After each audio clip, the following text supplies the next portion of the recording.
큐와 큐장의 거꾸로 지구과학 교실 시작합니다.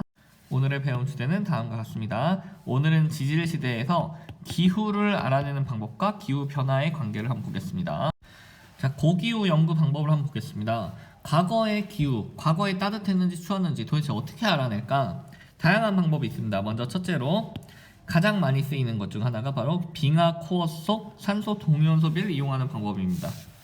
빙하 코어라는 게 뭐냐면 빙하를 드릴 같은 걸로 쭉 파요. 그러면 이렇게 기둥으로 이렇게 파낼 수가 있습니다. 그러면은 이 기둥 안에 과거의 그 산소 성분들이 여기 아래 남아 있어요. 그 성분에 동위 원소가 있는데 걔를 비교를 하면 되는 겁니다.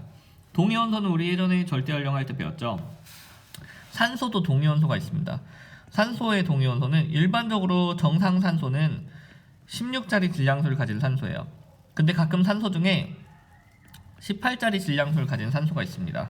이 두 산소는 모두 대기 중에 실제로 존재를 하고 있습니다. 현재도 마찬가지예요. 자, 그런데 이게 기후에 따라서 뭐 많으냐 적느냐의 차이가 납니다. 그럼 어쨌든 대기 중에 있으니까 얘네가 빙하 속에도 들어가서 얼어 있기도 하겠죠. 근데 따뜻했을 때 양과 추웠을 때 시기 그 기후의 양이 좀 차이가 나요. 그 원리가 무엇이냐면 이런 거예요. 자, 여기 이렇게 지표면이 있다 해봤을 때 여기 바다예요.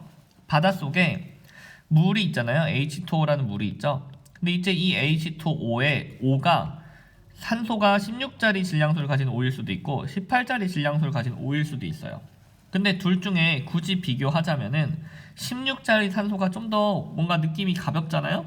그러니까 얘가 증발이 좀 더 잘 됩니다. 그러니까 물이 증발돼서 수증기가 증발돼서 이제 구름이 되고 그럴 때 16짜리 산소가 더 잘 증발이 된다는 거예요. 그럼 이렇게 해서 구름이 되면 이 구름이 어딘가로 이동을 할 테고 어딘가 가서 눈으로 내릴 거예요. 그렇게 돼서 여기 쌓였어요. 그게 굳으면 이제 빙하가 되겠죠. 그럼 이 빙하 속에는 16짜리 산소가 많이 포함되어 있는 거예요. 여기까지 이해가 되겠죠? 그런데 날씨가 굉장히 따뜻할 때 막 해가 쨍쨍하고 날씨가 굉장히 따뜻하다 그러면은 평소랑 다르게 이 무거워 보이는 28짜리 산소도 증발이 될 때가 있습니다. 그럼 얘가 증발이 돼서 구름이 되고 옆으로 이동해서 눈으로 내리고 그게 빙하에 쌓이게 돼요. 자, 그럼 빙하 속에 원래는 18짜리 산소는 거의 없었는데 날씨가 따뜻할 때는 18짜리 산소가 양이 점점 늘어나게 되더라 하는 거죠. 그럼 과거에 빙하 코어 속에 산소 동위원소 비를 비교했더니 O16짜리에 O18짜리의 비를 비교해봤더니 이 비율이 높더라. 그렇다는 말은 빙하 속에 산소 18짜리 비율이 높은 거니까 이때 기후가 따뜻했구나 이렇게 알 수 있다는 거죠. 근데 반대로 만약에 이때 비율이 낮더라 그러면은 58짜리 산소가 적을 때니까 평소처럼 추울 때였구나 요거를 알 수가 있다는 겁니다. 이렇게 동위원소 비를 이용해서 그때 기후를 추정할 수가 있어요. 자, 그 다음 두 번째로 빙하 속 이산화탄소의 농도를 비교하는 방법이 있습니다. 똑같아요. 빙하 코어 속에 이산화탄소도 들어있어요. 산소뿐만 아니라. 근데 이때 어느 때는 보니까 이산화탄소 굉장히 많은 시기가 있던 거예요. 그럼 이때는 이산화탄소 많으니까 온실효과 많을 테고 그럼 따뜻했구나 이렇게 알 수 있다는 거죠. 반대로 이산화탄소 농도가 낮으면 추웠구나 이렇게 되는 거죠. 그 다음 세 번째로 시상화석을 이용하면 됩니다. 시상화석이 뭐였죠? 바로 환경을 알아내는 화석이죠. 시대의 상태, 환경을 알아내는 화석입니다. 이걸 보고서 화석이 발견되면 여기 따뜻했네, 여기 추웠네 알아낼 수 있는 거죠. 자, 그 다음 네 번째로 나무의 나이테를 이용하는 방법이 있습니다. 자, 나무의 나이테 어떻게 이용하느냐? 나이테가 이렇게 촘촘한 경우가 있고 나이테가 이렇게 넓게 형성된 경우가 있어요. 자, 그랬을 때 물론 나이테 자체를 볼 수도 있지만 나이테를 포함하고 있는 이 나무 자체의 화석을 비교할 수도 있겠죠. 어쨌든 그 시기에 이 나무의 나이테가 발견이 됐는데 간격이 넓다, 간격이 좁다. 넓은 게 바로 따뜻한 겁니다. 따뜻하고 습한 날씨예요. 왜냐? 나무가 잘 자라려면 일단 햇빛이 많은 따뜻한 시기여야 되고 그리고 물을 먹고 자라니까 습해야 돼요. 근데 나무의 나이테가 이렇게 널찍널찍한 건 얘가 쑥쑥 자랐기 때문에 이렇게 널찍널찍한 거예요. 그러니까 나무의 나이테가 넓은 쪽이 바로 따뜻하고 습한 날씨더라. 나무의 나이테가 좁으면은 건조하고 추운 날씨였더라. 이렇게 기후를 알 수가 있습니다. 자, 마지막으로 꽃가루 화석을 이용하는 방법이 있어요. 여기서 그냥 아무 꽃가루나 쓰는 게 아니라 두 가지 종류의 꽃가루 화석을 비교합니다. 바로 침엽수의 꽃가루 화석과 화렵수의 꽃가루 화석을 비교를 해요.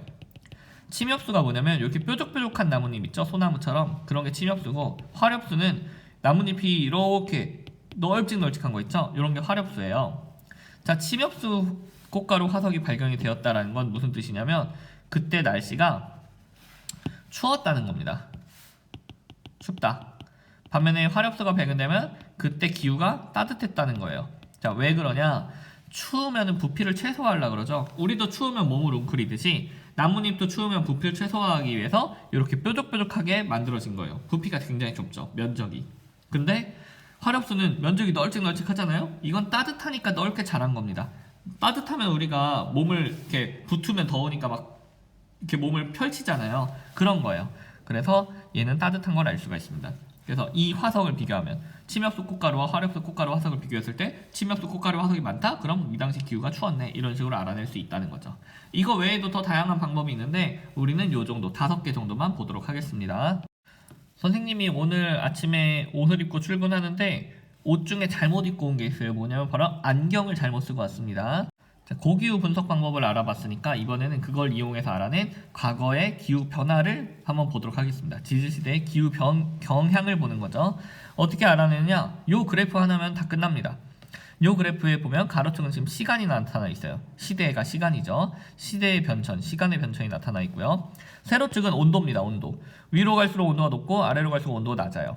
그래서 보면은 여기 과거의 기온을 이렇게 그래프로 표시를 해놓은 거예요. 그리고 여기서 중요한 거, 요 가운데 라인, 요 가운데 검은색 라인 있죠? 요게 바로 현재 평균 지구 온도예요. 현재 지구의 평균 온도는 15도죠. 이게 바로 15도 선인 겁니다. 15도 선보다 온도가 높으면 따뜻한 거, 15도 선보다 온도가 낮으면 추운 거예요.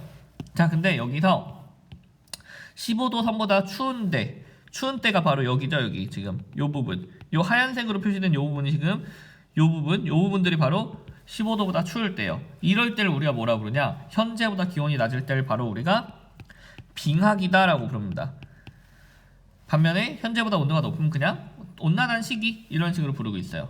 자, 이것만 알면 다 끝났어요. 볼게요. 성캄브리아 시대의 온도를 봅시다. 성캄브리아 시대의 기후를 보면은 대체로 따뜻해요.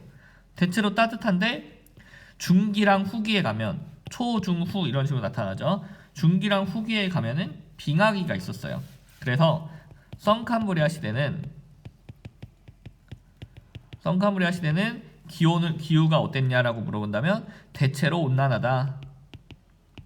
그런데 중기랑 후기에 빙하기가 있었다. 이렇게 얘기를 합니다.